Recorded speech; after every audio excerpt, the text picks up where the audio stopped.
Hello അസ്സാം വലൈക്കും, welcome back to my channel. അപ്പോൾ പുതിയൊരു വ്ളോഗിലേക്ക് എല്ലാവർക്കും സ്വാഗതം. ഇത് കുറേ ദിവസം മുന്നത്തെ വീഡിയോ ആണ് കേട്ടോ. ഇക്ക നാട്ടിൽ പോയി തിരിച്ച് വന്ന് പിറ്റേ ദിവസത്തെ വീഡിയോ ആണ്. പിറ്റേ ദിവസം തന്നെ ഇവിടെ വാസൽ വില്ലേജിൻ്റെ ഒരു വലിയൊരു പ്രോഗ്രാം നടക്കുന്നുണ്ടായിരുന്നു കേട്ടോ. വിഷു ഈദുൽ ഫിത്തർ സംഗമം 2025 എന്നുള്ളൊരു പ്രോഗ്രാം. വാസലിൽ കമ്മ്യൂണിറ്റിയുടെ ഭാഗമായിട്ട് ഒരുപാട് പ്രോഗ്രാമുകളും കാര്യങ്ങളൊക്കെ നടക്കാറുണ്ട് കേട്ടോ. പക്ഷെ ഞങ്ങളെല്ലാവരും കൂടി ഒരുമിച്ച് പോന്നു കഴിഞ്ഞിട്ടുണ്ടെങ്കിൽ നമുക്ക് പ്രോഗ്രാമും കാണാൻ പറ്റില്ല. ഹാസിമിൻ്റെ പുറകെ ഓടാനായിട്ടൊരു 10 പേര് വേണം കേട്ടോ. അവന് പാട്ടും ഡാൻസും കണ്ടിട്ടുണ്ടെങ്കിൽ പിന്നെ വേറൊരു വൈബാണ്. അതേപോലെ തന്നെ ഹോളിൽ നിന്ന് പുറത്തേക്ക് ഓടൽ, അങ്ങനത്തെ കലാപരിപാടികളാണ് കേട്ടോ. അപ്പോൾ ഈ തവണ ഞങ്ങൾ നേരത്തെ തീരുമാനിച്ചിട്ടുണ്ടായി ഇക്കായും പിള്ളേരും കൂടി കുറച്ച് ലേറ്റായിട്ട് തന്നെ, അതായത് ഒരു ലഞ്ചിൻ്റെ ടൈം ആകുമ്പോൾ വരാമെന്ന്. രാവിലെ 11 മണിക്കാണ് പ്രോഗ്രാം സ്റ്റാർട്ട് ചെയ്യണത്. അപ്പോൾ ആ ഒരു സമയത്ത് എൻ്റെ ഫ്രണ്ട്സൊക്കെ വരുന്നുണ്ടായിരുന്നു. കാരണം എല്ലാവരുടെയും മക്കളൊക്കെ പ്രോഗ്രാമിനും കാര്യങ്ങൾക്കൊക്കെ ഉണ്ടായിരുന്നു. അപ്പോൾ അതുകൊണ്ട് തന്നെ ഞാൻ അവരുടെ കൂടെ പോരുകയാണ് ചെയ്തിട്ട്. ഒരു 11 മണിയായപ്പോൾ ഹംദാനെ ഹാറൂനെയൊക്കെ ഞാൻ മദ്രസയിൽ വിട്ടു. കാരണം 12:45 1 മണിയാകുമ്പോൾ അവർ വരും. എന്നിട്ട് ഒരുമിച്ച് റെഡിയായിട്ട് അവർ വരാമെന്നാണ് കേട്ടോ പറഞ്ഞത്. അപ്പോൾ ഞാൻ വന്നപ്പോൾ തന്നെ ഓൾറെഡി പ്രോഗ്രാം സ്റ്റാർട്ട് ചെയ്തിട്ടുണ്ട്. അപ്പോൾ പ്രോഗ്രാം സ്റ്റാർട്ട് ചെയ്യുന്ന ഒരു ക്ലാസിക്കൽ ഡാൻസുകളും കാര്യങ്ങളൊക്കെയാണ് കേട്ടോ ഇപ്പം നടന്നുകൊണ്ടിരിക്കുന്നത് ഞാൻ വന്ന സമയത്ത്. അപ്പോൾ അടുത്ത പ്രോഗ്രാമിലുള്ള കുട്ടികളുടെ ഡ്രസ്സിങ്ങും കാര്യങ്ങളൊക്കെ ബാക്ക് സ്റ്റേജിൽ അതും തകൃതിയായിട്ട് നടക്കുന്നുണ്ട്. അതേപോലെ ഗ്രീൻ റൂമും കാര്യങ്ങളും എല്ലാം അത്യാവശ്യം നല്ല സൗകര്യങ്ങളോട് കൂടിയുള്ളൊരു വലിയ ഓഡിറ്റോറിയം ആയിരുന്നു കേട്ടോ. 700 പേർക്ക് ഇരിക്കാൻ പറ്റിയ അത്രയും ഓഡിറ്റോറിയമാണ്. 250ഓളം ഫാമിലികളും മൊത്തത്തിൽ നോക്കുകയാണെങ്കിൽ 1000 പേര് ഓളം പങ്കെടുത്തിട്ടുള്ള ഒരു വലിയ പ്രോഗ്രാം തന്നെയായിരുന്നു. അത്യാവശ്യം ആളുകൾ ഞാൻ വന്ന സമയത്ത് ഉണ്ടായിരുന്നിട്ട്. ഇവിടെ ബ്രേക്ക്ഫാസ്റ്റും ലഞ്ചും ഡിന്നറും നമുക്കിന്ന് ഇവിടെ അവൈലബിൾ ആണ്. പിന്നെ ഞാൻ രാവിലെ ഫുഡൊക്കെ കഴിച്ചിട്ടാണ് കേട്ടോ വന്നത്. അപ്പോൾ ഒറ്റയ്ക്ക് വന്നതുകൊണ്ട് തന്നെ കുറച്ച് നേരം എവിടെയെങ്കിലും ഇരുന്ന് കുറച്ച് നേരം പ്രോഗ്രാം കാണാനായിട്ട് പറ്റിയിട്ട്. എനിക്ക് ഇങ്ങനത്തെ പ്രോഗ്രാമുകൾ കാണാനും ഇരിക്കാനൊക്കെ അത്യാവശ്യം ഇൻട്രസ്റ്റ് ഉള്ളൊരു കൂട്ടത്തിലാണ്. അപ്പോൾ ഹാസിമിനായിട്ട് വന്നു കഴിഞ്ഞിട്ടുണ്ടെങ്കിൽ നടക്കില്ലാത്തത് കൊണ്ടും ഞാനങ്ങനെ കുറച്ച് നേരം സമാധാനമായിട്ടിരുന്ന് പ്രോഗ്രാംസ് കണ്ടു എന്ന് വേണമെങ്കിൽ പറയാം. അങ്ങനെ ഒരു സമാധാനം കിട്ടിയതുകൊണ്ട് തന്നെ ഇത്രയും നാളുണ്ടായ പ്രോഗ്രാമുകൾ ഞാൻ നന്നായിട്ട് എൻജോയ് ചെയ്തതും ഒരുപാട് ഇഷ്ടപ്പെട്ടതും ഈ ഒരു പ്രോഗ്രാം തന്നെയാണ്. വിഷു ഈദുൽ ഫിത്തർ സംഗമം 2025 അതാണ് കേട്ടോ ഈ ഒരു പ്രോഗ്രാം. ദുബായിലെ സ്റ്റഡി വേൾഡ് സെൻറ്റർ അക്കാഡമിയുടെ അകത്തുള്ളൊരു വലിയ ഓഡിറ്റോറിയത്തിൻ്റെ അകത്തായിരുന്നു കേട്ടോ പ്രോഗ്രാം. വലിയൊരു യൂണിവേഴ്സിറ്റി സെൻറ്റർ ആയതുകൊണ്ട് തന്നെ ഓരോന്നും ഓരോ സ്പേസിലായിരുന്നു കേട്ടോ. ഫുഡ് കഴിക്കാനായിട്ടൊരു ഫ്ലോറായിരുന്നു. ഗ്രീൻ റൂമിനാണെങ്കിൽ വേറൊരു സെക്ഷനായിരുന്നു. സ്റ്റേജ് പിന്നെ അതേപോലെ ബാക്ക് സ്റ്റേജും കാര്യങ്ങളൊക്കെ ആണെങ്കിൽ വേറൊരു ഏരിയയിലായിരുന്നു. അപ്പോൾ അതുകൊണ്ട് തന്നെ ഒരു തിരക്കോ കാര്യങ്ങളോ ഒന്നുമില്ലാതെ എല്ലാവർക്കും നല്ല രീതിയിൽ തന്നെ പാർട്ടിസിപ്പേറ്റ് ചെയ്യാനും ഡ്രസ്സ് ചേഞ്ച് ചെയ്യാനും ഫുഡ് കഴിക്കാനും എല്ലാവർക്കും അതിൻ്റേതായിട്ടുള്ള സൗകര്യവും കാര്യങ്ങളും എല്ലാവരും ഒരുക്കിയിട്ടുണ്ടായിരുന്നു കേട്ടോ. അതേപോലെ ഏതൊരു പ്രോഗ്രാം കഴിയുമ്പോഴും ഏതെങ്കിലും ഒരെണ്ണം തട്ടിക്കൂട്ട് കാര്യങ്ങളൊക്കെ ആയിട്ട് നമുക്ക് ഫീൽ ചെയ്യാറുണ്ടായിരുന്നു. പക്ഷേ ഈ തവണ എല്ലാ പ്രോഗ്രാമുകളും ഈവൻ കുട്ടികളുടേതടക്കം വളരെ എൻ്റർടൈനിങ് ആയിരുന്നു കേട്ടോ. ഒരുപാട് എൻജോയ് ചെയ്യാനായിട്ട് പറ്റി. 2 മാസത്തോളമായിട്ടുള്ള ഹാർഡ് വർക്കിംഗ് ആണ് കേട്ടോ. കുട്ടികളാണെങ്കിലും വലിയ ആൾക്കാരാണെങ്കിലും ഈവനിങ് ജോലിയൊക്കെ കഴിഞ്ഞ് വന്ന് പ്രാക്ടീസിന് പോവുക. ഡാൻസിനോടും പാട്ടിനോടുള്ള ഒരു പാഷൻ കാര്യങ്ങളും ഉള്ളതുകൊണ്ട് തന്നെ പ്രോഗ്രാം എന്തായാലും വളരെ ഗംഭീരമായിരുന്നു. പിന്നെ ഓരോ പ്രോഗ്രാംസ് കഴിയുന്തോറും കൊറിയോഗ്രാഫർമാർക്ക് ഉള്ള സർട്ടിഫിക്കറ്റും കാര്യങ്ങളും അതും അവർ കൊടുക്കുന്നുണ്ടായിരുന്നു കേട്ടോ. അപ്പോൾ അതും നമുക്കൊരു മോട്ടിവേഷൻ തന്നെയാണല്ലോ. നമ്മൾ സ്കൂളിലും കോളേജിലും പഠിക്കുന്ന കാലഘട്ടത്തിലാണല്ലോ ഇങ്ങനത്തെ പ്രോഗ്രാമുകളും കാര്യങ്ങളൊക്കെ കിട്ടുക. പിന്നീട് ഇതേപോലെ ഒരു വലിയ സ്റ്റേജും കാര്യങ്ങളൊക്കെ കിട്ടുക എന്ന് പറഞ്ഞിട്ടുണ്ടെങ്കിൽ വളരെ റെയറായിരിക്കും. അതല്ലെങ്കിൽ നമ്മൾ ഇതിൻ്റെ പുറകെ പ്രൊഫഷനായിട്ട് ചെയ്യുന്ന ആളുകളായിരിക്കണം.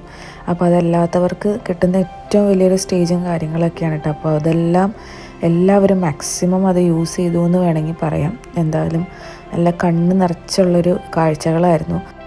സ്റ്റാർട്ടിങ്ങിൽ ഒരു 5 or 6 ക്ലാസിക്കൽ ഡാൻസുകൾ ഉണ്ടായിരുന്നു കേട്ടോ. അതിലെനിക്ക് ഏറ്റവും ഇഷ്ടപ്പെട്ട ഒരു ഡാൻസായിരുന്നു. നമുക്ക് ഇഷ്ടപ്പെട്ട കുറേ പാട്ടുകൾ ഇൻക്ലൂഡ് ചെയ്തിട്ടുള്ള ഒരു ഡാൻസായിരുന്നു കേട്ടോ. എനിക്ക് ഭയങ്കരമായിട്ട് ഇഷ്ടമായി. എൻ്റെ 2-3 ഫ്രണ്ട്സും ഈ ഒരു ഡാൻസിലുണ്ട്. പാട്ടും കാര്യങ്ങളൊക്കെ ഇൻക്ലൂഡ് ചെയ്യണമെന്ന് താല്പര്യമുണ്ട്. പക്ഷേ കോപ്പിറൈറ്റ് ഇഷ്യൂ വന്നിട്ടുണ്ടെങ്കിൽ പിന്നെ അത് വീഡിയോനെ മൊത്തം ബാധിക്കും. അപ്പോൾ അതുകൊണ്ടാണ് കേട്ടോ എല്ലാം വോയിസ് ഓവർ കൊടുക്കുന്നത്. ഇതിൻ്റെ ഇടയിൽ ഫുഡും കാര്യങ്ങളൊക്കെ സ്റ്റാർട്ട് ചെയ്തിട്ടുണ്ട്. അപ്പോൾ അതിൻ്റെ ഇടയിൽ ആവശ്യമുള്ളവർക്ക് പോയി കഴിക്കാം. പിന്നെ ഡ്രസ്സ് ചെയ്യാനുള്ളവർക്കൊക്കെ നേരത്തെ ഫുഡ് കഴിച്ചിട്ട് റെഡി ആവാമല്ലോ. ഉച്ച കഴിഞ്ഞിട്ടാണ് അല്ലാത്ത ഡാൻസുകളും കാര്യങ്ങളൊക്കെ ഉള്ളത് കേട്ടോ. അപ്പോൾ എനിക്ക് പാട്ടുണ്ട്, ഗ്രൂപ്പ് സോങ്ങിനുണ്ട് ഞാൻ. അപ്പോൾ അതൊക്കെ ഉച്ച കഴിഞ്ഞിട്ടാണ്. അപ്പോൾ ഈ ഒരു ഡാൻസ് കഴിഞ്ഞപ്പോൾ തന്നെ ഞാൻ അവളോട് അടിപൊളിയായിരുന്നു എന്ന് പറയാൻ വേണ്ടിയിട്ട് 2-3 ഫ്രണ്ട്സ് ഇതിൻ്റെ അകത്ത് ഉണ്ടായിരുന്നു. പിന്നെ അവർ നമ്മൾ കയറി വരുമ്പോൾ തന്നെ ഒരു വലിയ ആനേനെയൊക്കെ നിർത്തിയിട്ടുണ്ടായിരുന്നു കേട്ടോ. ഒറിജിനൽ അല്ലെങ്കിലും അതിൻ്റെ അടുത്ത് ഫോട്ടോ എടുക്കാൻ നല്ല തിക്കും തിരക്കുമായിരുന്നു. അത്യാവശ്യം വെയിലും ഉണ്ട് കേട്ടോ പുറത്ത്. അങ്ങനെ അവരുടെ പുറകെ പോയി ഫോട്ടോസൊക്കെ എടുത്തിട്ട് പിന്നെ നമ്മൾ നേരെ ഫുഡ് കഴിക്കാൻ വേണ്ടിയിട്ട് വന്നു. എൻ്റെ കുറേ ഫ്രണ്ട്സ് ഡാൻസിനും കാര്യങ്ങൾക്കൊക്കെ ഉണ്ട്. അപ്പോൾ അവരെ മേക്കപ്പ് ചെയ്യാനും ഒക്കെ ആയിട്ട് പോകണം. അപ്പോൾ കുറച്ച് ബിസിയാണ്. ഇക്കായും പിള്ളേരൊന്നും എത്തിയിട്ടില്ല കേട്ടോ. അപ്പം നമ്മളെന്തായാലും ഫുഡ് കഴിക്കാൻ വേണ്ടിയിട്ടിരുന്നു. എന്തായാലും 1 മണിയാകുമ്പോൾ മദ്രസയൊക്കെ കഴിഞ്ഞ് കുട്ടികൾ വരുമ്പോൾ വെറുതെ മദ്രസയെ കളയണ്ട. അപ്പോൾ അത്രയും നേരമൊക്കെ കുഞ്ഞിനെ മാത്രം നോക്കിയാൽ മതിയല്ലോ. അപ്പോൾ അവൻ എല്ലാ തവണത്തെയും പോലെ വാശിയും കാര്യങ്ങളൊന്നും ഉണ്ടായിരുന്നില്ല. കാരണം അവന് പനി സ്റ്റാർട്ട് ചെയ്തത് ആ ഒരു ദിവസം ഇരുന്നിട്ടോ. വന്നിട്ടാണെങ്കിലും ഒരു സ്ഥലത്ത് അടങ്ങി ഇങ്ങനെ ഇരിക്കുമായിരുന്നു. എല്ലാ തവണത്തെയും പോലെ ഉഷാറോ കാര്യങ്ങളോ ഒന്നും ഉണ്ടായിരുന്നില്ല. അപ്പോൾ ആ ഒരു ദിവസം ഹാറുവിൻ്റെ പനി മാറിയ ഒരു സമയമായിരുന്നു. അതിൻ്റെ ഉടനെ തന്നെ ഹാസിമിനും സ്റ്റാർട്ട് ചെയ്തു എന്ന് വേണമെങ്കിൽ പറയാം. പോരുന്ന വഴിക്ക് വണ്ടിയിലിരുന്ന് അവൻ ഉറങ്ങിയിട്ടാണ് കേട്ടോ വന്നത്. അപ്പോൾ എൻ്റെ അടുത്ത് വന്നപ്പോൾ കുറേ നേരം എൻ്റെ കയ്യിലിരുന്നു. അപ്പോൾ ഞാൻ കരുതിയത് ഉറക്ക ക്ഷീണമായിരിക്കും എന്നാണ്. പിന്നെ പിള്ളേരുടെ ഡാൻസും പാട്ടൊക്കെ കണ്ടപ്പോൾ ആൾക്ക് ഇരിക്കാൻ പറ്റണില്ല. തന്നെ എണീറ്റ് സ്റ്റേജിൻ്റെ ഫ്രണ്ടിൽ വന്ന് ഡാൻസൊക്കെ തുടങ്ങിയിട്ടാണ്. എന്നാലും കുറേ നേരം കഴിഞ്ഞപ്പോൾ പെട്ടെന്ന് ടയേർഡാവുന്നുണ്ടായിരുന്നു. അപ്പോൾ 3 ദിവസം 4 ദിവസം അവന് പനിച്ചിട്ടുള്ളൂ. എങ്കിലും നന്നായിട്ട് ക്ഷീണിച്ചിട്ടുണ്ടായിരുന്നു കേട്ടോ. ആ ഒരു ദിവസങ്ങൾ കൊണ്ട് പകുതിയായിട്ടുണ്ടായിരുന്നു. ഈ ഒരു സമയത്തൊക്കെ കുഞ്ഞിനെ എൻ്റെ അടുത്ത് തന്നിട്ട് അവർ ഫുഡ് കഴിക്കാൻ വേണ്ടിയിട്ട് പോയിട്ടുണ്ടായിരുന്നു കേട്ടോ. ഇതിപ്പോൾ ആസിമ് ഫ്രണ്ടിലത്തെ ആ ഒരു വലിയ ചെയറിൽ തന്നെ വന്നിരിപ്പുണ്ട്. പാട്ടും ഡാൻസൊക്കെ കണ്ട ഒരു എക്സൈറ്റ്മെൻറ്റാണ്. പിന്നെ ഉറക്കത്തിൽ നിന്ന് എണീറ്റിട്ടുള്ളൂ. അപ്പോൾ അങ്ങനെ ഫ്രണ്ടിൽ തന്നെ ആൾ പോയിരിപ്പുണ്ടായിരുന്നു കേട്ടോ കുറേ നേരം. അങ്ങനെ കുറേ ഡാൻസും കുട്ടികളുടെ പ്രോഗ്രാമൊക്കെ കഴിഞ്ഞപ്പോൾ ഒരു ഫാഷൻ ഷോ വന്നിട്ട് അതൊരു വെറൈറ്റി ആയിരുന്നു. ഞാനിരുന്നത് സ്റ്റേജിനോട് ചേർന്ന് ലെഫ്റ്റ് സൈഡ് ആയതുകൊണ്ട് എനിക്ക് ക്ലിയറായിട്ട് വീഡിയോ എടുക്കാൻ പറ്റിയില്ല കേട്ടോ. എന്തായാലും അതൊക്കെ നല്ല അടിപൊളിയായിരുന്നു. ഇതിൻ്റെ തന്നെ കോർഡിനേറ്റേഴ്സും ആൾക്കാരും ഒക്കെയാണ് കേട്ടോ ഈ വന്നു പോകുന്നതൊക്കെ.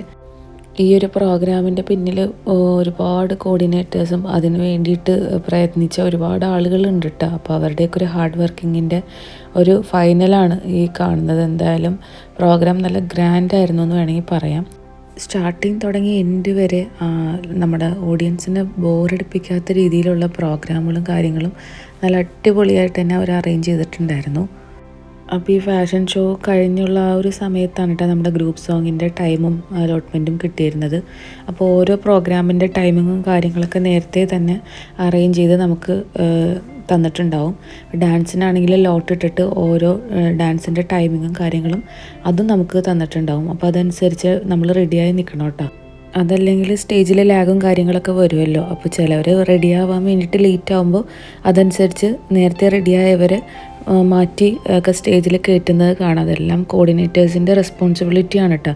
അവർ കുറേ പേര് വാക്കി ടോക്കിയായിട്ട് അങ്ങോട്ടും ഇങ്ങോട്ടൊക്കെ ഓടുന്നതും പിടിക്കുന്നതൊക്കെ കാണുമ്പോൾ ശരിക്കും ഒരുപാട് പേരുടെ ഹാർഡ് വർക്കിൻ്റെ ഒരു ഫലമാണ് ഒരു വലിയൊരു പ്രോഗ്രാം എന്ന് ഞാനിങ്ങനെ ഇരുന്ന് ആലോചിക്കുകയായിരുന്നു കേട്ടോ. അങ്ങനെ എൻ്റെ ഗ്രൂപ്പ് സോങ്ങിലുള്ള ഒരാൾ വരാൻ വേണ്ടിയിട്ട് ലേറ്റ് ആയിട്ടുണ്ടായിരുന്നു. അപ്പോൾ ആൾ ബാഡ്മിൻ്റൺ എന്തോ പ്രോഗ്രാമും കാര്യവും ഡേറ്റ് മാറിപ്പോയിട്ട് അന്ന് തന്നെ വന്നിട്ടുണ്ടായിരുന്നു. അപ്പോൾ അത് കഴിഞ്ഞിട്ട് ആൾ ഓൺ ദ വേ ആണെന്ന് പറഞ്ഞപ്പോൾ കുറേ പ്രോഗ്രാമുകൾ അതിൻ്റെ ഇടയിൽ കയറ്റി. അങ്ങനെ ഫൈനലി ആൾ എത്തിക്കഴിഞ്ഞപ്പോൾ ഞങ്ങളങ്ങനെ സ്റ്റേജിൽ കയറി. ഇതായിരുന്നു കേട്ടോ ഞങ്ങളുടെ ഗ്രൂപ്പ് സോങ്. ഞങ്ങളൊരു 6 പേര് കൂടിയിട്ട് ഒരു 6-7 പാട്ടുകൾ കരോക്കെ എടുത്തിട്ട് അൺപ്ലഗ്ഡ് ആയിട്ടുള്ളതാണ് കേട്ടോ എടുത്തത്. എന്നിട്ടത് മിക്സ് ചെയ്തിട്ട് ഓരോരുത്തർക്കും ഇഷ്ടമുള്ള പാട്ടുകൾ അങ്ങനെ മിക്സ് ചെയ്ത് അങ്ങനെ പാടുകയും ചെയ്തിട്ട് ഒരു 7ഓളം സോങ് ഉണ്ടായിട്ടുണ്ടാവും. സോളോ സോങ്ങിനുള്ള ചാൻസ് കുറവാണ് കേട്ടോ. കാരണം അങ്ങനെയാണെങ്കിൽ ഒരുപാട് പേര് സോളോ പാടാൻ വേണ്ടിയിട്ട് കയറും. അപ്പോൾ അതൊരു ടൈം കൺസ്യൂമിങ്ങും കാര്യങ്ങളാണെന്നൊക്കെ പറഞ്ഞിട്ട് സ്റ്റാർട്ടിങ്ങിൽ തിരാന്ന് പറഞ്ഞിട്ടുള്ള ഓണം പ്രോഗ്രാമിന് മാത്രം അങ്ങനെ സോളോനൊരു ചാൻസ് കിട്ടിയിരുന്നു കേട്ടോ. പിന്നെ എപ്പോഴും ഗ്രൂപ്പ് സോങ്ങൊക്കെ തന്നെയാണ്. പിന്നെ മൈക്കും സെറ്റിങ്സും കാര്യങ്ങളൊക്കെ കുറച്ച് ഒരു പെർഫെക്ഷൻ കുറവായിരുന്നു കേട്ടോ. ഡാൻസ് കാര്യങ്ങളൊക്കെ വരുമ്പോൾ ആ ഒരു ഭയങ്കര ഹൈപ്പിലുള്ളൊരു സൗണ്ട് ആയിരിക്കുമല്ലോ എല്ലായിടത്തുനിന്നും. അപ്പോൾ മൈക്കും പിന്നെ കരോക്കയുടെ സെറ്റിങ്സും വന്നു കഴിയുമ്പോൾ ഒന്നുകിൽ ചില സമയത്ത് കരോക്കയുടെ വോയിസ് കൂടുതലും നമ്മളുടെ വോയിസ് കുറവായിരിക്കും. അതല്ലെങ്കിൽ നമ്മുടെ വോയിസ് കൂടുതലാകുമ്പോൾ ബാക്ക്ഗ്രൗണ്ട് മ്യൂസിക് കേൾക്കൽ കുറവായിരിക്കും. അതുകൊണ്ട് തന്നെ പാട്ടിൻ്റെ കാര്യത്തിൽ എനിക്ക് അത്ര ഒരു സാറ്റിസ്ഫാക്ഷൻ ഉണ്ടായിരുന്നില്ല കേട്ടോ. കാരണം ഞങ്ങളുടെ സൗണ്ട് നന്നായിട്ടുണ്ടായിരുന്നെങ്കിലും ആ ബാക്ക്ഗ്രൗണ്ട് മ്യൂസിക് കുറവായിരുന്നു. അപ്പോൾ എവിടെ നിന്ന് സ്റ്റാർട്ട് ചെയ്യേണ്ടതെന്നുള്ളൊരു സൗണ്ടൊക്കെ കേൾക്കൽ വളരെ കുറവായിരുന്നു കേട്ടോ. എന്നാലും പാട്ട് കാര്യങ്ങൾ തെറ്റിയൊന്നുമില്ലെങ്കിലും നമ്മൾ വീട്ടിൽ പ്രാക്ടീസ് ചെയ്ത ആ ഒരു പെർഫെക്ഷനൊന്നും സ്റ്റേജിൽ കയറിയപ്പോൾ ഉണ്ടായിട്ടില്ല കേട്ടോ. കഴിഞ്ഞ തവണയും എനിക്ക് അങ്ങനെ തന്നെയാണ് ഫീൽ ചെയ്തത്. അപ്പോൾ ഞാൻ വിചാരിച്ചിരുന്നു തുടങ്ങി ഇനി ഗ്രൂപ്പ് സോങ്ങിന് എന്തായാലും കയറാൻ നിൽക്കുന്നില്ല എന്ന് തന്നെ വിചാരിച്ചിട്ടാണ്.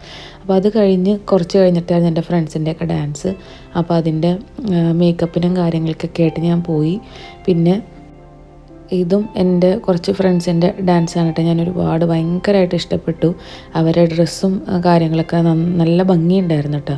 നമ്മുടെ ഹിറ്റ്ലർ മൂവിയിലെ അക്കരെ നിൽക്കണ ചക്കരമാവിൽ എന്നുള്ള ആ ഒരു സോങ് ഉണ്ടല്ലോ, അപ്പോൾ അത് വെച്ചിട്ടാണ് ഇവർ സ്റ്റാർട്ട് ചെയ്തത്. അത് കഴിഞ്ഞിട്ട് കുറേ പാട്ടുകളുണ്ടായിരുന്നു കേട്ടോ. ഇടയ്ക്ക് കുറച്ച് ജെൻസ് വന്നു പോകുന്നുണ്ട്. അപ്പോൾ ഇവരുടെ ആ ഒരു കളർ കോമ്പിനേഷനും ആ ഒരു ഡ്രസ്സിങ് സ്റ്റൈലും, ഇത് പണ്ടത്തെ ഒരു മോഡലാണെങ്കിലും എല്ലാ കളറുകളും കൂടി ഒരുമിച്ച് സ്റ്റേജിൽ വന്നപ്പോൾ അത്ര ഭംഗിയുണ്ടായിരുന്നു കേട്ടോ. ഞാൻ അറിയാതെ തന്നെ ഈ പാട്ട് ഫുള്ള് വീഡിയോ എടുത്തു പോയി. അത്രയ്ക്ക് രസമായിരുന്നു കാണാനായിട്ട്. അപ്പോൾ നമ്മുടെ പ്രോഗ്രാമും കാര്യങ്ങളൊക്കെ കഴിഞ്ഞപ്പോൾ ഞാൻ ഏറ്റവും ബാക്കിൽ വന്നിരുന്നിട്ട് ഇക്കാടെയും പിള്ളേരുടെയും കൂടെ. അപ്പോൾ ആ സമയത്ത് ഹാറൂൻ ഓൾറെഡി ഉറങ്ങി. ഹാസിമും നല്ല ടയേർഡായിട്ട് മടിയിലിരിക്കണം കേട്ടോ. അപ്പോൾ അവന് കുറച്ച് കപ്പ് കേക്കും ക്രൊസൻ്റൊക്കെ വെച്ചിട്ടാണ് അഡ്ജസ്റ്റ് ചെയ്തത്. ഉച്ചയ്ക്ക് ലഞ്ച് വാരി കൊടുക്കാൻ വേണ്ടിയിട്ടൊന്നും നിന്നിട്ടില്ല, ഞാനും ബിസി ആയിരുന്നു. ഇക്കായാണെങ്കിലും ഫുഡ് കഴിക്കാൻ പോയപ്പോൾ കുഞ്ഞിനെ എൻ്റെ അടുത്താക്കിയിട്ടാണ് കേട്ടോ പോയത്. അങ്ങനെ അവസാനം താഴെ ക്യാൻറ്റീനും കാര്യങ്ങളൊക്കെ ഉണ്ട്. അവിടെ നിന്ന് ചായയും കാര്യങ്ങളെല്ലാം ഉണ്ട് കേട്ടോ. അപ്പോൾ അവിടെ നിന്നൊരു ബിരിയാണി വാങ്ങിയിട്ട് വന്നിട്ട് ഞാൻ കുഞ്ഞിനെ അങ്ങനെ ഫുഡ് കൊടുത്തു. അവൻ ചോറൊന്നും കഴിച്ചില്ല, ചിക്കൻ്റെ ഒരു പീസ് മാത്രം അങ്ങനെ കഴിച്ചിട്ട് മടിയിൽ അങ്ങനെ കിടക്കുകയാണ് കേട്ടോ. അപ്പോൾ ഹംദാൻ ഈ ഒരു സമയം കൊണ്ട് തന്നെ മതിയായിട്ടുണ്ട്. അവൻ്റെ ഫ്രണ്ട്സ് ആരും ഈ തവണ ജോയിൻ ആയിട്ടില്ല. അപ്പോൾ അതുകൊണ്ട് തന്നെ അവന് നല്ല ബോറടിയാണ് കേട്ടോ. അപ്പോൾ ഒരു 8 മണിയൊക്കെ ആയിക്കഴിഞ്ഞ് കഴിഞ്ഞപ്പോൾ ആളുടെ ഒരു ലിമിറ്റ് കഴിഞ്ഞു. അപ്പോൾ പോകാമെന്നും പറഞ്ഞിട്ട് ഭയങ്കര ബഹളം തുടങ്ങിയിട്ടാണ്. അപ്പോൾ അതുകൊണ്ട് തന്നെ നമ്മൾ ഇറങ്ങാമെന്ന് വിചാരിച്ചിട്ട് ഞങ്ങളെല്ലാവരും കൂടി പുറത്തേക്ക് ഇറങ്ങി. നമ്മുടെ പ്രോഗ്രാമും ഓൾമോസ്റ്റ് എല്ലാം കഴിഞ്ഞല്ലോ. ഇനി ലാസ്റ്റ് IRS ബാൻഡിൻ്റെ ഒരു ബാൻഡ് മേളവും ശിങ്കാരി മേളവും അതേപോലെ DJയും എല്ലാം കൂടി ഒരുമിച്ചിട്ടുള്ളൊരു പ്രോഗ്രാമാണ് ലാസ്റ്റ് വരണേട്ടാ. അപ്പോൾ അതും കൂടി കഴിഞ്ഞിട്ട് ഇവർ ഡിന്നർ വിളമ്പുള്ളൂ. അതല്ലെങ്കിൽ ഡിന്നർ കഴിച്ച് ഓരോരുത്തരും പെട്ടെന്ന് പോകുമല്ലോ, ഓഡിയൻസ് കുറവായിരിക്കും. അപ്പോൾ അതുകൊണ്ട് തന്നെയാണ് ലാസ്റ്റത്തേക്ക് ബാൻഡിനെ അറേഞ്ച് ചെയ്തേക്കണം കേട്ടോ. അപ്പോൾ നമ്മളിനി അതിനൊന്നും ഇതുവരെ നിന്നിട്ടുമില്ല കേട്ടോ. കുഞ്ഞുങ്ങളൊക്കെ ആയിട്ട് അത്രയും നേരം നിൽക്കുമ്പോൾ തന്നെ നമ്മൾ ടയേർഡാവും, രാവിലെ വരണതല്ലേ. അപ്പോൾ അതുകൊണ്ട് തന്നെ നമ്മളൊരു 8:30 ആയിക്കഴിഞ്ഞപ്പോൾ പുറത്തേക്ക് ഇറങ്ങി. അപ്പോൾ എൻ്റെ ഫ്രണ്ട്സൊക്കെ ആണെങ്കിലും ഹസ്ബൻഡുമാരെയൊക്കെ വിട്ടിട്ട് എല്ലാവരും ഇങ്ങനെ ഫ്രീ ആയിട്ട് നടക്കുകയാണ് കേട്ടോ. അപ്പോൾ അവരും പറഞ്ഞ് നീ അവരോടത്ത് പൊക്കോളാൻ പറ, നിന്നെ ഞങ്ങൾ ആക്കിത്തരാം, എവിടെ നിൽക്ക് പ്രോഗ്രാം കഴിഞ്ഞിട്ട് പോകാമെന്നും പറഞ്ഞിട്ട് എൻ്റെ അടുത്ത് പറഞ്ഞു. അപ്പോൾ ഇക്കായും കുഞ്ഞ് വയ്യാത്തതുകൊണ്ട് നമുക്ക് ഒരുമിച്ച് തന്നെ പോകാമെന്ന് വിചാരിച്ചിട്ട് ഞങ്ങൾ ഇറങ്ങി. അപ്പോൾ ഇതിൻ്റെ 2-3 കോർഡിനേറ്റേഴ്സിനെയൊക്കെ കണ്ടു. അപ്പോൾ ആ സമയത്ത് ഡിന്നറിൻ്റെ ഫുഡും കാര്യങ്ങളും വരണ സമയം ഇരുന്നിട്ട് ഞങ്ങൾ ഇറങ്ങണ സമയത്ത് അപ്പോൾ അവർ പറഞ്ഞു ഇത്രയും നമ്മളെല്ലാവരും പേയ്മെൻറ്റൊക്കെ ചെയ്തിട്ടാണ് കേട്ടോ ഈ ഒരു പ്രോഗ്രാം സംഘടിപ്പിച്ചേക്കുന്നത്. അപ്പോൾ ഇത്രയും പേയ്മെൻറ്റൊക്കെ ചെയ്തിട്ട് നിങ്ങൾ ഫുഡൊന്നും കഴിക്കാതെ പോലെ അടിപൊളി ഡിന്നറാണ്, കുറച്ച് നേരം കൂടി വെയിറ്റ് ചെയ്താൽ മതിയല്ലോ എന്നൊക്കെ പറഞ്ഞ് മൂപ്പര് പറഞ്ഞിട്ട് പോയി. അപ്പോൾ ഞാൻ അടുത്ത് പറഞ്ഞ് എന്തായാലും ഇക്കായും പിള്ളേരും കൂടി പൊക്കോ, ഞാൻ കുറച്ച് നേരം കഴിഞ്ഞ് ഫുഡൊക്കെ കഴിച്ച് ഒരു 10 മണിയാകുമ്പോൾ വരാമെന്നും പറഞ്ഞിട്ട് ഇക്കാനെയും പിള്ളേരെയും വിട്ടിട്ടാണ്. കുഞ്ഞ് കുറച്ച് ഫുഡൊക്കെ കഴിച്ചല്ലോ, അന്ന് ചെന്ന പാടെ ആൾ കിടന്നുറങ്ങി. എന്തായാലും ഇനി ഇക്കാക്ക് പുറത്തേക്ക് പോകാനും കാര്യങ്ങളൊന്നും ഇല്ലല്ലോ. അങ്ങനെ ഞാൻ അവരുടെ അടുത്തൊക്കെ യാത്ര പറഞ്ഞ് ഇറങ്ങിയിട്ട് പിന്നെ തിരിച്ചു വന്നു കഴിഞ്ഞപ്പോൾ അവർക്ക് ഭയങ്കര സർപ്രൈസായിട്ട് അങ്ങനെ ഞങ്ങളെല്ലാവരും കൂടി സ്റ്റേജിൻ്റെ ഒരു സൈഡിൽ പോയിരുന്നിട്ട് ബാക്കിയുള്ള പ്രോഗ്രാമുകളും കാര്യങ്ങളൊക്കെ കണ്ടു. ഒരു പ്രോഗ്രാമിന് മിനിമം ഒരു 15 പേരെങ്കിലും ആഡ് ചെയ്യണം എന്നാണ് കേട്ടോ പറയുക. കാരണം അത്രയും പേര് പെർഫോം ചെയ്യാൻ വേണ്ടിയിട്ട് റെഡിയായി പോൾ ചെയ്യാനൊക്കെ വേണ്ടിയിട്ടുണ്ടായിരുന്നു. ഇതിന് വേണ്ടിയിട്ട് തന്നെ ഒരു വാട്സപ്പ് ഗ്രൂപ്പും കാര്യങ്ങളൊക്കെ ഉണ്ട്. അപ്പോൾ നമുക്ക് ഏത് പ്രോഗ്രാമിനാണോ പങ്കെടുക്കേണ്ടത് അപ്പോൾ അതിലാദ്യം നമ്മൾ പോൾ ചെയ്യുക. ഡാൻസ് ആണെങ്കിൽ അതിന് വേറൊരു ഗ്രൂപ്പ് വരും, പാട്ടിൻ്റെ ആണെങ്കിൽ വേറെ സെപ്പറേറ്റ് ഗ്രൂപ്പ് വരും, സ്കിറ്റ് കാര്യങ്ങൾക്കൊക്കെ ആണെങ്കിൽ അതിന് വേറെ സെപ്പറേറ്റ് ഗ്രൂപ്പ് വരും. എന്നിട്ട് അതിൽ നിന്ന് നമുക്ക് ഇഷ്ടമുള്ള ഡാൻസ് ആണെങ്കിൽ തന്നെ ക്ലാസിക്കലാണോ അല്ലെങ്കിൽ ബ്രേക്ക് ഡാൻസ് ആണോ ഏത് വേണമെങ്കിലും നമുക്ക് അതിൽ നിന്ന് സെലക്ട് ചെയ്തിട്ട് നമ്മൾ ഓരോ ഗ്രൂപ്പുകളിലേക്ക് അങ്ങനെ ആഡ് ആവുകയാണ് ചെയ്യുന്നത്. പിന്നെ സ്ഥിരമായിട്ട് ഒരു 3-4 ഗ്യാങ്ങുകളുണ്ട് കേട്ടോ, ലേഡീസിൻ്റെ ആണെങ്കിലും ജെൻസിൻ്റെ ആണെങ്കിലും. അവർ എപ്പോഴും ഒരു ഗ്രൂപ്പ് തന്നെയായിരിക്കും, അവർ ബെസ്റ്റ് ഫ്രണ്ട്സും ആണ് കേട്ടോ. അപ്പോൾ എല്ലാ തവണയും അവർ ഒരുമിച്ചുള്ള ഡാൻസ് തന്നെ ആയിരിക്കും കേട്ടോ. അപ്പോൾ ഇതും അതിലൊരു ഗ്രൂപ്പിൽ പെട്ടതാണ്. അപ്പോൾ അങ്ങനെ ഡാൻസുകളും കാര്യങ്ങളൊക്കെ കഴിയാറായിട്ടാണ്. ഇത് കഴിഞ്ഞിട്ട് കൊമ്പൻസ് എന്നും പറഞ്ഞിട്ടൊരു ടീം, അപ്പോൾ ഓരോ ടീമിനും ഓരോ പേരുകളുണ്ട് കേട്ടോ. അപ്പോൾ അടുത്തത് കൊമ്പൻസിൻ്റെ ഒരു വലിയൊരു അടിപൊളി പെർഫോമൻസ് ആയിരുന്നു. പിന്നെ ഒരു തെയ്യം റിലേറ്റഡ് ആയിട്ടുള്ള നല്ലൊരു പ്രോഗ്രാം ഉണ്ടായിരുന്നു കേട്ടോ. ഓരോ പ്രോഗ്രാമുകളും എടുത്ത് പറയാനുണ്ട് കേട്ടോ. എല്ലാം അതിൻ്റേതായ പെർഫെക്ഷനിൽ തന്നെയാണ്. ഈ ഒരു തിരക്കിൻ്റെ ഇടയിലും എല്ലാവരും ജോലിയും കാര്യങ്ങളൊക്കെ ഉള്ളവരാണല്ലോ. അപ്പോൾ ആണുങ്ങളാണെങ്കിലും വൈകിട്ട് ജോലിയും കാര്യങ്ങളൊക്കെ കഴിഞ്ഞ് വന്ന് പ്രാക്ടീസിന് പോയി അവരുടെ ഡെഡിക്കേഷനും ഹാർഡ് വർക്കും കൊണ്ട് തന്നെ എല്ലാ പ്രോഗ്രാമുകളും അൽഹംദുലില്ലാ അടിപൊളിയായിരുന്നു. ഇതാണ് കേട്ടോ ഞാൻ പറഞ്ഞ കൊമ്പൻസ്, ആ ഒരു ടീമിൻ്റെ ഡാൻസും അതൊന്നും രക്ഷയുണ്ടായിരുന്നില്ല. അത്രയ്ക്ക് അടിപൊളിയായിരുന്നു അവരുടെയൊക്കെ പെർഫോമൻസ്. അതേപോലെ പാട്ടിനാണെങ്കിലും ഡാൻസിനാണെങ്കിലും നമ്മൾ സെലക്ട് ചെയ്യുന്ന സോങ്സും കാര്യങ്ങളൊക്കെ കോർഡിനേറ്റേഴ്സിനെ അറിയിക്കണം കേട്ടോ. അതല്ലെങ്കിൽ സെയിം പാട്ട് തന്നെ റിപ്പീറ്റേഷൻ വരാനുള്ള സാധ്യതയൊക്കെ ഉണ്ടല്ലോ, അതൊന്നും ഉണ്ടാവില്ല. കാരണം എല്ലാം സോർട്ട് ഔട്ട് ചെയ്ത് ലാസ്റ്റ് പെർഫെക്റ്റ് ആയിട്ടുള്ള രീതിയിൽ തന്നെ ആയിരിക്കും കേട്ടോ പ്രോഗ്രാംസ് വരിക. അപ്പോൾ അതിൻ്റെ പിന്നിൽ ഒരുപാട് പേരുടെ ഹാർഡ് വർക്കും കാര്യങ്ങളൊക്കെ ഉണ്ടായിരുന്നു. അപ്പോൾ അവരോടൊക്കെ ഈ ഒരു ടൈമിൽ ഒരുപാട് നന്ദി പറയുന്നു. ഇത്രയും നല്ലൊരു പ്രോഗ്രാം നമുക്കൊക്കെ വേണ്ടി സെറ്റ് ചെയ്ത് തന്നല്ലോ. അപ്പോൾ അതിനൊക്കെ ഒരുപാട് താങ്ക്സ്. അപ്പോൾ ഇതിന് ശേഷം ബാൻഡിൻ്റെ കാര്യങ്ങളൊക്കെ തുടങ്ങി. ആ സമയമായപ്പോഴത്തേനും എനിക്ക് നല്ല തലവേദന ഉണ്ടായിരുന്നു. സത്യം പറഞ്ഞാൽ എനിക്ക് പോയാൽ മതി എന്നാണ്. കാരണം ഒട്ടും വയ്യ, അത്രയും ടയേർഡായിട്ടുണ്ടായിരുന്നു. പിന്നെ ഫ്രണ്ട്സും കാര്യങ്ങളൊക്കെ ഉള്ളതുകൊണ്ട് അങ്ങനെ ഇരുന്നതാണ്. പിന്നെ ഡിന്നറും കിട്ടണമെങ്കിൽ ഈ പരിപാടി കണ്ടേ പറ്റുള്ളൂ എന്നുള്ളൊരവസ്ഥയാണ്. ഡിന്നറിനും നല്ല ക്യൂവും കാര്യങ്ങളൊക്കെ ഉണ്ടായിരുന്നു കേട്ടോ. എന്നാലും പെട്ടെന്ന് ഫുഡും കാര്യങ്ങളൊക്കെ കിട്ടി. ഉച്ചയ്ക്കത്തെ ഫുഡാണെങ്കിലും ഡിന്നറാണെങ്കിലും നല്ല ഗ്രാൻഡ് ഫുഡായിരുന്നു. നല്ല ടേസ്റ്റുള്ള ഭക്ഷണവും കാര്യങ്ങളൊക്കെ ആയിരുന്നു. അപ്പോൾ ഡിന്നറിൻ്റെ ചെറിയൊരു വീഡിയോ ഫോണിൽ കിടപ്പുണ്ടായിരുന്നു. അത് ക്ലിയറും കാര്യങ്ങളൊന്നുമില്ല, എന്നാലും ജസ്റ്റ് ഒന്ന് ആഡ് ചെയ്തെന്നേ ഉള്ളൂ. അപ്പോൾ ഇതായിരുന്നു കേട്ടോ നമ്മളുടെ ഇവിടുത്തെ വിഷു ഈദുൽ ഫിത്തർ സംഗമം 2025.